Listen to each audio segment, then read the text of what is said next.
वह आदमी पहले कुर्बान होकर के महान बना। पहले क्या हुआ? कुर्बान, फिर क्या बना? महान। उस और टेंस कमजोर तो पूरा अंग्रेजी कमजोर। इस बात को लिख लो, अंडरस्टैंडिंग तुम्हारा कमजोर होगा, समझदारी छोटा हो जाएगा और तुम अपने आप को हमेशा कमजोर फील कर। विद इन 10 डेज तुमको इसको सड़ा दो, इतना बक बक बक। Do I know, do you know, does she know, है ना? इस तरह से डज बोलते रहो फटाफट। आधा घंटा बोलो 50 वर्ब को। तुम बात को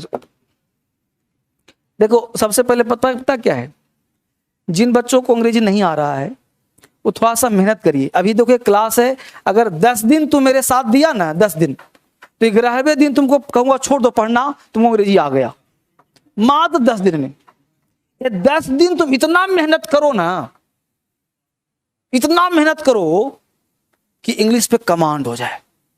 विद इन 10 डेज तुमको इसको सड़ा दो, इतना बक बक बक बक करो पूरा। बस में ना, इंग्लिश का जड़ है या ये बैच टेंस का है। अगर ये बैच फिर निकल गया ना तो फिर पछताओगे, सर फिर नहीं आया। इसी का इंतजार कर रहे थे तुम।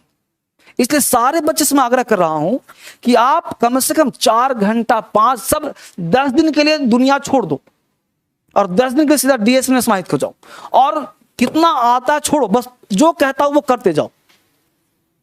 पहला काम बैठो, पहला काम क्या करो ये ध्यान दो। पहला काम करो, तुम ये लिख लिया तुम लोगों ने? पहला काम क्या करो वो देखो। पहला काम, सबसे पहला चीज स्पीक। क्या स्पीक करो? जो पढ़ाया गया है, जो पढ़ाया उसको क्या करना है? बोलना। कितना है सर? कम से कम आधा घंटा। आज से आधा घंटा अंग्रेजी बोलेगा तू, और इसके तुम्हें रूम पार्टनर की जरूरत नहीं है, कोई जरूरत नहीं किसी का। अपने अकेले में बड़बड़ा रहे हो तुम। क्या लिया? भर लिया। I go, you go, he go, she goes, they go. इस तरह से हाथ में हिलाते रहो, कहीं चोट ना लगे। हाँ, ध्यान रखो। कि क्या हुआ? ये पागलपन नहीं तो क्या है? यही पागलपन करना पड़ेगा। सर ने कहा अकेले कमरे में हो जाओ, रूम अंदर से लगा दो, करते रहो। I go, you go, he go, she goes, they go, Sita go, करते रहो, बड़बड़ो, हिलाते रहो।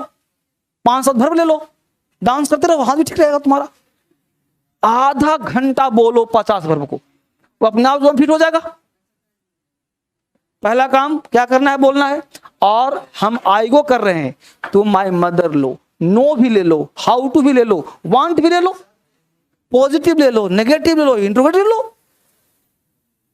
Do I know, do you know, does she know, है ना? इस तरह से डज भी बोलते रहो फटाफट। डू बी, डू दे, तो सब ले लो कि डू के साथ दे आ रहा है कि नहीं आ रहा। तुमसे गलती होगा, थोड़ा धीरे बोलेगा। एक लाइन को 10 बार बोलो तो क्या हो जाएगा? जुबान पे आ जाएगा। दे के साथ डज नहीं डू आता है, बी के साथ डज नहीं डू आता है, तो जुबान पे तुमको लाना पड़ेगा। अभी 4 लाइन लिखने से सिर्फ अंग्रेजी फिर भूल जाएगा। अभी तुम चाय लिख दिया मेरे सामने, खुश हो गए तुम, कल हो क्या होगा? फिर तुम भूल जाएगा। और टेंस कमजोर तो पूरा अंग्रेजी कमजोर। इस बात को लिख लो। मेरे से पढ़ो चाहे हिंदुस्तान में कहीं से पढ़ो, अगर तुम्हारा टेंस स्ट्रांग नहीं हुआ ना और 4 लाइन अंग्रेजी नहीं बोलना आया ना, तो आजीवन तुम्हारे नासुर बना रहेगा अंग्रेजी का और तुमको मास्टर ठगता रहेगा।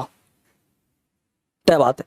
मैं चाहता हूं कि यहां ठगा लो अंतिम बार, इसके बाद कोई मास्टर तुमको ठग ना पाए। बस समझ लो ना, ठगाओ तो ऐसे ठगाओ जहां लगे कि भाई कुछ सीख गए हैं। नहीं तो मान लो हर मास्टर को कहेगा कि ये नहीं आता तुमको, और टेंस आ जाएगा ना तो तुमको हिस्ट्री पढ़ना आ जाएगा, पॉलिटी पढ़ना आ जाएगा, इकोनॉमिक्स पढ़ना आ जाएगा। बस समझ बात को ना, तुमको सब कुछ आ जाएगा। इंग्लिश एक ऐसा चीज है बेटा जो तुमको महान बना देगा, कीर्तिमान स्थापित कर देगा, तुम्हारे नाम से झंडा फहरा देगा। इंग्लिश वो चीज है, इसलिए इंग्लिश के बल पर तुम जिंदा रह सकते हो। और समय के साथ बदलना सीखो अपने आप को। जो मास्टर कहता है कि अंग्रेजी नहीं है यूपीएससी में, यूपीएससी पास करना है भले तुम्हारा मीडियम हिंदी क्यों ना हो, लेकिन बिना अंग्रेजी के तुम पास नहीं हो पाएगा। क्योंकि सारा सिस्टम, सारा मटेरियल, सारा यूट्यूब, सारा नेटवर्क, सारा नेट सब अंग्रेजी में लिखा रहता है। और अंग्रेजी नहीं आएगा तो कुछ लिखा हो तुम समझ नहीं पाएगा। बस मेरे अंडरस्टैंडिंग तुम्हारा कमजोर होगा, समझदारी छोटा हो जाएगा और तुम अपने आप को हमेशा कमजोर फील करेगा। बस में रहो।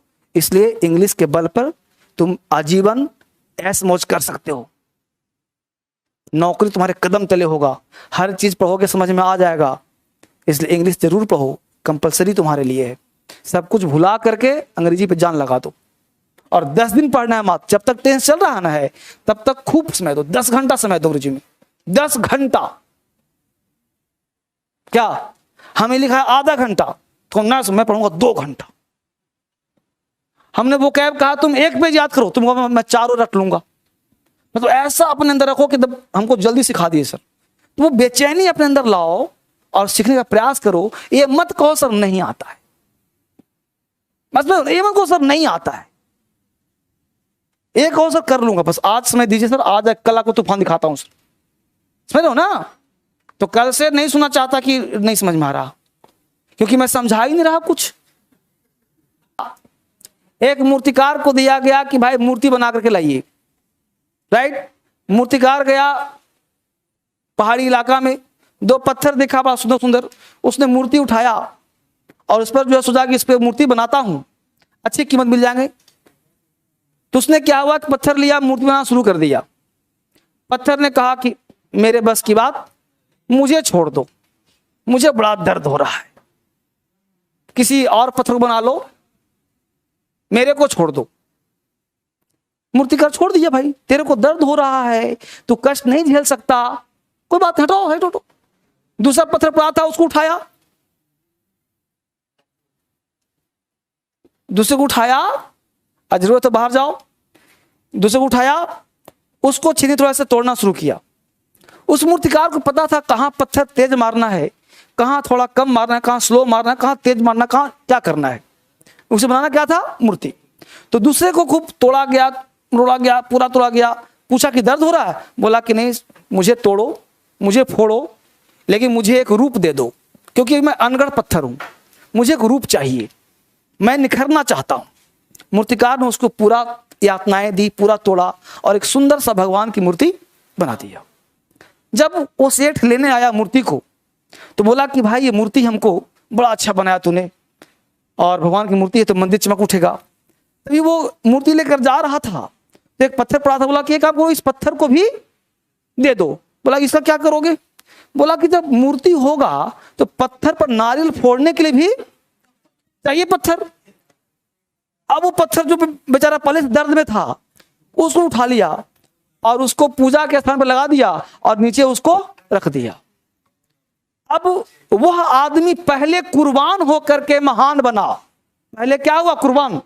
फिर क्या बना? महान। उसकी हर दिन पूजा हुई, हर दिन पूजा हुई, और जो पहले कुर्बान होने से डर गया वो आजीवन कुर्बान होता रहा और हर दिन उस पर पत्थर फूटता रहा, हर दिन दर्द झेलता रहा।